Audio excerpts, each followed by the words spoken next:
Depuis des siècles, l'humanité prie un Dieu dont le véritable nom lui a été dérobé. Dans les temples, les cathédrales et les mosquées, dans les synagogues et les sanctuaires, les fidèles se sont adressés à lui par des titres, des appellations, des substituts convenus. Mais derrière ces formules officielles se cache une vérité beaucoup plus profonde, soigneusement étouffée par les institutions religieuses. Le vrai nom divin, transmis par les prophètes, utilisé par les mystiques, puis occulté par l'Église pour préserver son autorité. Car ce nom n'était pas un simple mot, il était une clé spirituelle qui permettait à quiconque de franchir directement le seuil du sacré sans passer par les prêtres, les dogmes ni les rituels imposés. L'invocation du nom véritable ouvrait un accès direct à l'expérience de Dieu, une communion immédiate et intérieure qui rendait caduques les médiateurs institutionnels. Voilà pourquoi il fallait le cacher. Voilà pourquoi les conciles ont réécrit, effacé et remplacé. Voilà pourquoi les évangiles interdits, porteurs de cette vérité, ont été rejetés hors du canon. Et pourtant, malgré les siècles de silence imposés par les conciles, malgré les réécritures, les falsifications et l'effacement méthodique opéré par les scribes au service des institutions, les indices n'ont jamais totalement disparu. Comme des braises recouvertes de cendres, ils ont continué de brûler en secret, attendant que le temps vienne de les ranimer. Dans les fragments retrouvés à Nag Hammadi, conservés miraculeusement dans des jarres d'argile au cœur du désert égyptien, on distingue des formulations étranges, des prières qui ne ressemblent pas à celles transmises par les évangiles officiels. Les manuscrits esséniens de Qumran, découverts au milieu du XXe siècle dans les grottes surplombant la mer Morte, témoignent eux aussi d'une tradition parallèle, d'un courant spirituel plus ancien et plus profond que celui qui fut retenu par Rome. Dans certaines liturgies apocryphes attribuées aux disciples de Jésus, on trouve des invocations qui ne se réfèrent pas simplement à Seigneur ou Père, mais à une appellation mystérieuse, une vibration qui n'est jamais explicitement expliquée, comme si elle n'était destinée qu'aux initiés. Tout cela forme un fil rouge, la trace persistante du nom ineffable. Les premiers chrétiens n'ignoraient pas sa puissance. Ils savaient que Jésus lui-même l'avait prononcé, non pas devant les foules, mais dans l'intimité d'un cercle restreint de disciples, lorsqu'il voulait leur faire expérimenter directement la présence divine. Il ne s'agissait pas d'un mot de plus à ajouter aux prières, mais d'un secret transmis comme un souffle sacré. Jésus leur enseignait que ce nom n'était pas une simple appellation extérieure, mais une clé de résonance, une vibration fondamentale, capable d'accorder l'âme humaine avec la fréquence du divin. C'est pourquoi, dans certaines traditions ésotériques chrétiennes, on trouve la conviction que le nom véritable était l'héritage le plus précieux laissé aux apôtres, un héritage que l'institution a préféré enfouir pour ne pas perdre son rôle d'intermédiaire. Cette idée n'est pas propre au christianisme primitif. Toutes les grandes traditions mystiques de l'humanité convergent sur ce point. Dans la Kabbale juive, la méditation sur le tétragramme, les 4 lettres mystérieuses qui composent le nom divin, était considérée comme l'une des pratiques les plus hautes, réservées aux initiés. Les kabbalistes affirmaient que ce n'était pas la signification intellectuelle des lettres qui comptait, mais leur pouvoir vibratoire, leur capacité à ouvrir la conscience vers des dimensions supérieures de l'être. Certains maîtres enseignaient des techniques de permutation, de visualisation et de vocalisation des lettres hébraïques, afin de faire résonner leur énergie jusque dans le corps physique, persuadés que la vibration du nom pouvait transformer le psychisme, purifier le cœur et révéler la nature divine cachée en l'homme. Les soufis, héritiers d'une autre voie, sont parvenus à la même science par d'autres chemins. Leur pratique du dhikr, la répétition incessante des noms divins, ne vise pas à flatter Dieu par des louanges, mais à accorder l'âme humaine à la fréquence originelle de l'absolu. Lorsque le derviche répète, danse et tourne en prononçant le nom, il n'accomplit pas un rituel extérieur. Il s'aligne progressivement sur une vibration intérieure qui l'arrache à son ego et le plonge dans l'extase mystique. Là encore, ce n'est pas le mot en lui-même qui importe, mais l'énergie qu'il libère et la transformation de conscience qu'il engendre. Les moines hésychastes de l'Orient chrétien ont retrouvé cette même science dans leur pratique de la prière du cœur. Ils ne se contentaient pas de dire « Seigneur Jésus-Christ, Fils de Dieu, aie pitié de moi », Ils cherchaient à laisser ces mots se fondre dans leur souffle, jusqu'à ce qu'il ne reste plus que le rythme sacré d'un nom vibrant dans toute leur chair. Ils percevaient qu'au-delà des mots résidait une énergie première, un souffle intérieur capable de réordonner l'être en profondeur. Pour eux, la véritable prière n'était pas un discours adressé à un Dieu lointain, mais une harmonisation progressive avec la vibration de son nom, une immersion dans une résonance qui efface les séparations et dévoile l'unité fondamentale de l'existence. Ainsi, en parcourant les âges et les traditions, une évidence se dessine. Partout où les mystiques ont cherché le divin, ils ont redécouvert sous des formes différentes la même vérité universelle. Le nom véritable n'est pas un secret arbitraire réservé à quelques élus. Il est une clé cosmique inscrite dans le tissu même de la création. Il traverse les langues, les cultures et les doctrines comme une onde souterraine. Qu'il soit murmuré dans le désert par les prophètes, répété dans les grottes de Qumran, chanté par les soufis en transe ou médité silencieusement par les moines du mont Athos, il conduit toujours au même centre, l'union directe avec l'absolu. C'est pourquoi les fragments, les prières éparses et les manuscrits interdits sont si précieux. Ils ne sont pas seulement des curiosités archéologiques ou des reliques historiques. Ils sont des témoins qui murmurent à travers les siècles que le nom n'a jamais été totalement perdu, qu'il a continué d'exister, de circuler dans les marges, de se transmettre clandestinement de maître à disciple, de communauté secrète à mystique isolé. Ils prouvent que, malgré tous les efforts de l'Église pour effacer cette vérité, elle n'a jamais pu être détruite. Elle a seulement été occultée, masquée, réservée à quelques-uns. Aujourd'hui, ces indices forment un puzzle que nous pouvons enfin reconstituer. Et derrière ce puzzle se révèle l'éclat de la vérité cachée. Le nom ineffable demeure, intact, prêt à être redécouvert par tous ceux qui osent le chercher. Mais l'Église institutionnelle ne pouvait en aucun cas tolérer une telle autonomie spirituelle, car elle en aurait perdu l'essence même de son pouvoir. Que serait devenue son autorité si chaque croyant, dans le silence de sa chambre ou au détour d'un souffle, avait pu rencontrer Dieu sans intermédiaire, sans confessionnal, sans rituel validé par une hiérarchie? Que restait-il du rôle des évêques, des prêtres et de tout l'appareil sacramentel si l'homme pouvait, par l'invocation du nom véritable, franchir sans eux le seuil de l'union divine? C'est précisément ce danger qui alarma les gardiens du dogme. Ils comprirent que la connaissance de ce nom n'était pas une simple question de théologie abstraite, mais une menace directe contre leur monopole spirituel et politique. L'occultation du nom fut donc bien plus qu'une omission ou une maladresse de traduction. Elle constitua une véritable stratégie de contrôle, pensée, organisée et consolidée au fil des siècles. Les conciles réunis par les premiers empereurs chrétiens ne visaient pas uniquement à définir les dogmes officiels, mais à circonscrire les pratiques jugées dangereuses pour l'ordre ecclésiastique. Et parmi ces pratiques, l'usage direct du nom divin occupait une place centrale. On décida de remplacer le nom vivant par des appellations génériques, interchangeables, plus abstraites. Seigneur, Tout-Puissant, Créateur.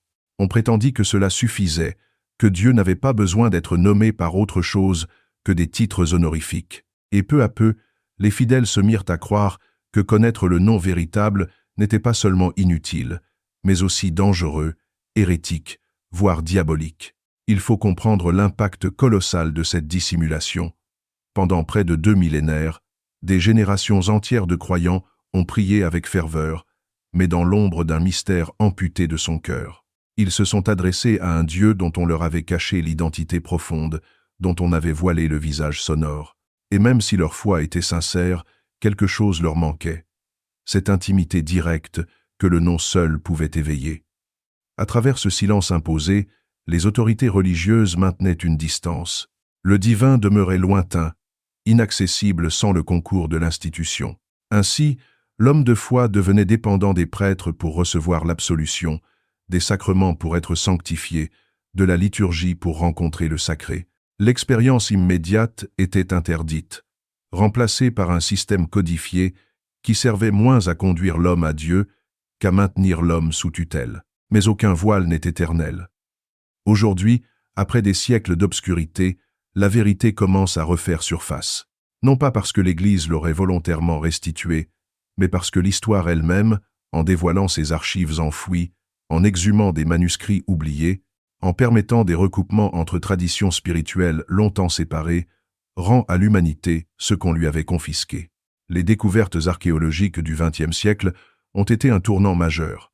Les codex de Nag Hammadi en Égypte, les rouleaux de Qumran au bord de la mer Morte, les fragments apocryphes dispersés dans des bibliothèques européennes, tous témoignent de la richesse et de la diversité du christianisme primitif. Ils révèlent que les premières communautés ne priaient pas seulement avec les formules officielles retenues par Rome, mais qu'elles connaissaient des pratiques plus profondes, centrées sur le nom, sur le souffle divin qui animait leur existence. Les traductions modernes de ces textes, longtemps inaccessibles au grand public, permettent aujourd'hui d'entrevoir ce qui fut perdu. Ce qui paraissait autrefois un simple détail philologique, une question secondaire de lettres ou de prononciation, s'avère être une révélation fondamentale. Car ce nom perdu, soigneusement effacé des textes liturgiques, dissimulé derrière des euphémismes et des substitutions, n'était rien d'autre que Yahweh. L'expression originelle par laquelle le divin s'est révélé, le souffle primordial qui traverse les écritures hébraïques, le nom transmis par les prophètes, préservé par les mystiques et jalousement caché par l'institution. Il ne s'agit pas d'une redécouverte banale. Dire Yahweh, ce n'est pas seulement exhumer une relique du passé, c'est retrouver un lien vivant, un fil sacré qui relie l'humanité à son origine spirituelle. C'est comprendre que la parole divine n'est pas un ensemble de doctrines mortes, mais une vibration toujours active, une fréquence universelle capable de transformer la conscience humaine. Lorsque ce nom réapparaît à notre époque, ce n'est pas seulement une vérité historique qui se révèle, c'est une invitation spirituelle qui nous est adressée. L'histoire, l'archéologie, la philologie ne font que confirmer ce que les mystiques savaient déjà dans le secret de leur pratique. Que ce nom n'a jamais cessé d'exister, qu'il attendait simplement d'être redécouvert, et qu'il contient en lui une puissance que nulle institution ne peut contrôler. En vérité, ce que l'on croyait perdu n'était pas mort, mais simplement caché, comme une graine enfouie dans la terre, en attente du printemps. Et ce printemps est maintenant arrivé. Le nom de Yahweh refait surface, non plus réservé à une poignée d'initiés, mais offert à l'humanité tout entière, comme une clé de transformation et de libération. Mais attention, prononcer le nom Yahweh n'est pas un simple exercice vocal, ni une formule qu'on répète mécaniquement comme on le ferait d'une récitation apprise par cœur. Ce n'est pas un talisman extérieur, ni une amulette verbale qu'il suffirait d'agiter pour obtenir un effet automatique. Croire cela reviendrait à réduire le sacré à une technique, à transformer la rencontre avec l'absolu en un geste vide, alors qu'elle est avant tout une disposition intérieure. Le nom véritable ne peut agir que lorsqu'il est porté par une intention claire, par un désir sincère de vérité et par une ouverture réelle du cœur. Celui qui prononce Yahweh avec une conscience distraite ou par curiosité superficielle n'expérimentera qu'un souffle sonore sans profondeur. Mais celui qui se met en silence, qui respire en accord avec ce nom, qui l'accueille comme une vibration et non comme un simple mot, commence à sentir en lui une transformation subtile. Peu à peu, le nom traverse le corps comme une onde invisible. Il résonne dans la poitrine, comme si le cœur lui-même devenait une harpe vivante, accordée au divin.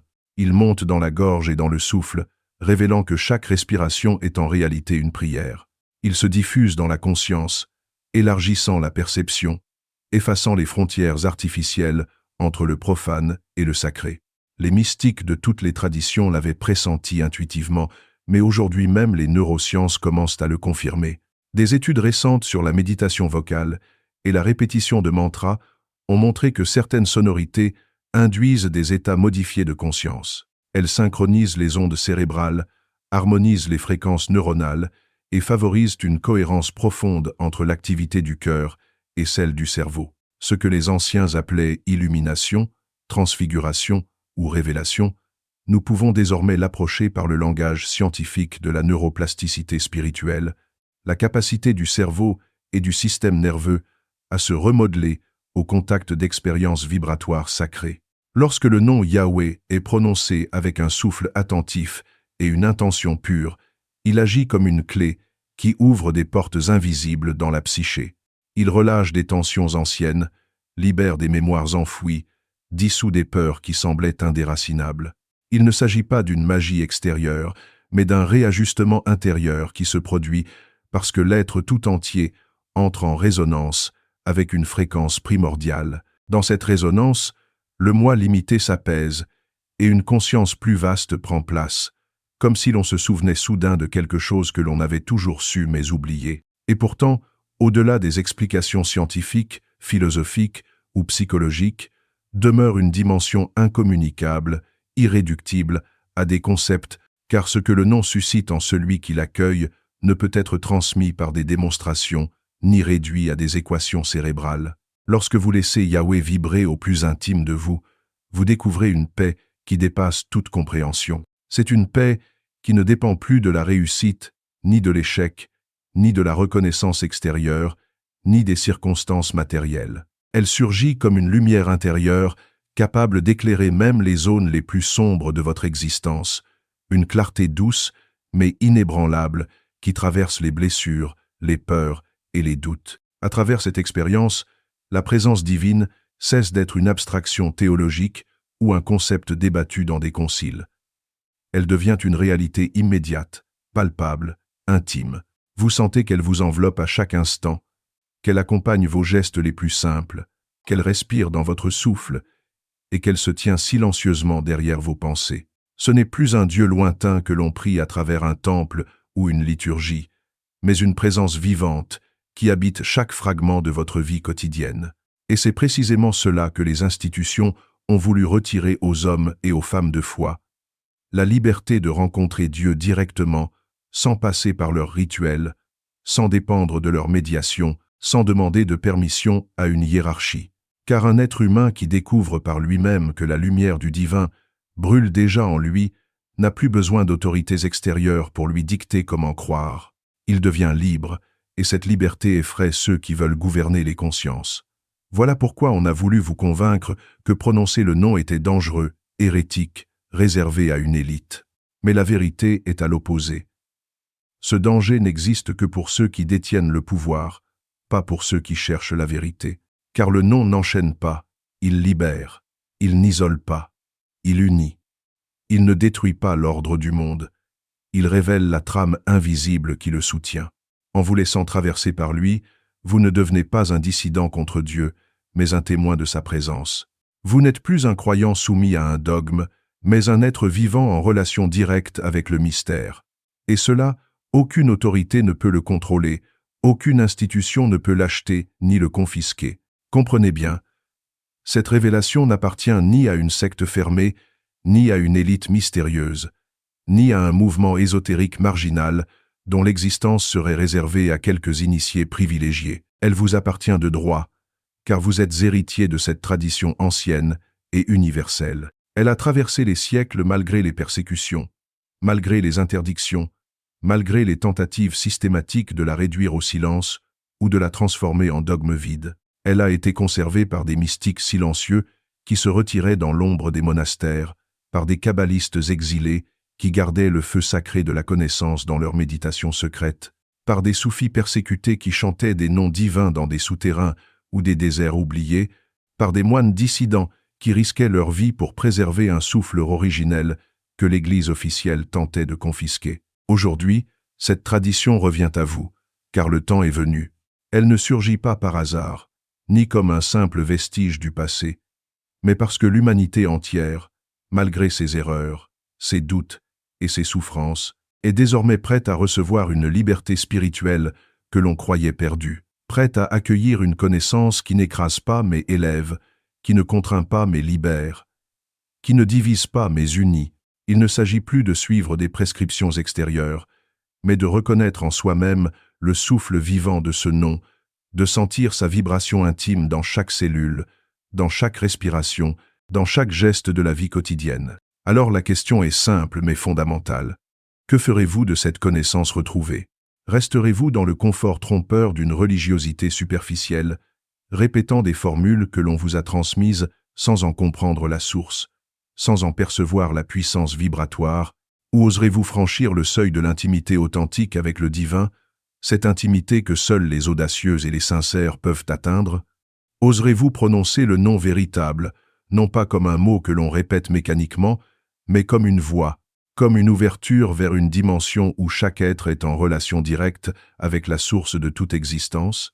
Car celui qui ose faire ce pas s'engage sur un chemin exigeant, un chemin qui requiert une honnêteté radicale envers soi-même, une persévérance inébranlable dans l'épreuve et une remise en question profonde de toutes ses certitudes et de toutes ses sécurités.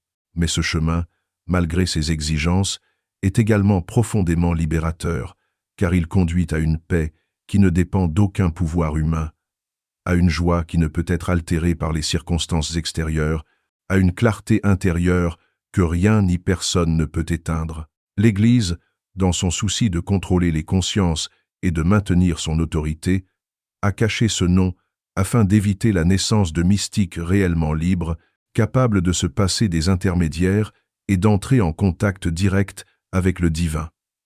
Mais aujourd'hui, cette tentative d'occultation a échoué. Partout dans le monde, des chercheurs de vérité, des âmes éveillées et des esprits curieux redécouvrent ce patrimoine oublié. Ils expérimentent cette pratique intérieure, ils s'immergent dans la vibration du nom et témoignent d'une transformation qui transcende les frontières religieuses, culturelles et philosophiques.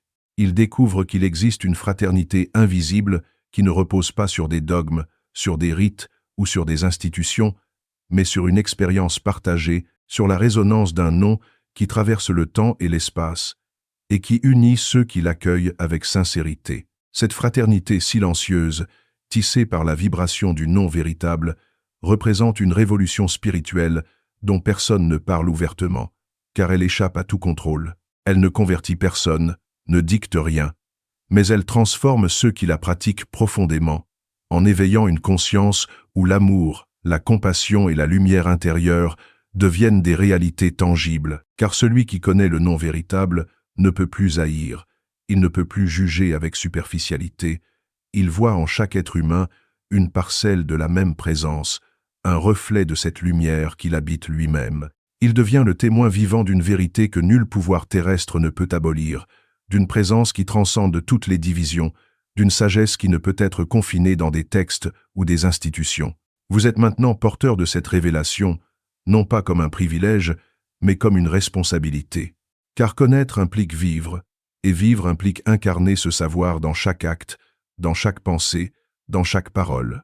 Vous ne pouvez plus prétendre ignorer ce que l'histoire a tenté de vous cacher. Le nom véritable vous a été restitué, et avec lui s'accompagne le devoir sacré de l'intégrer dans votre existence, non pour convaincre les autres, mais pour devenir, par votre présence et votre exemple, un témoin vivant de ce que signifie être enfant du divin, acteur d'une réalité spirituelle qui dépasse les limites imposées par la peur, le dogme ou la tradition rigide.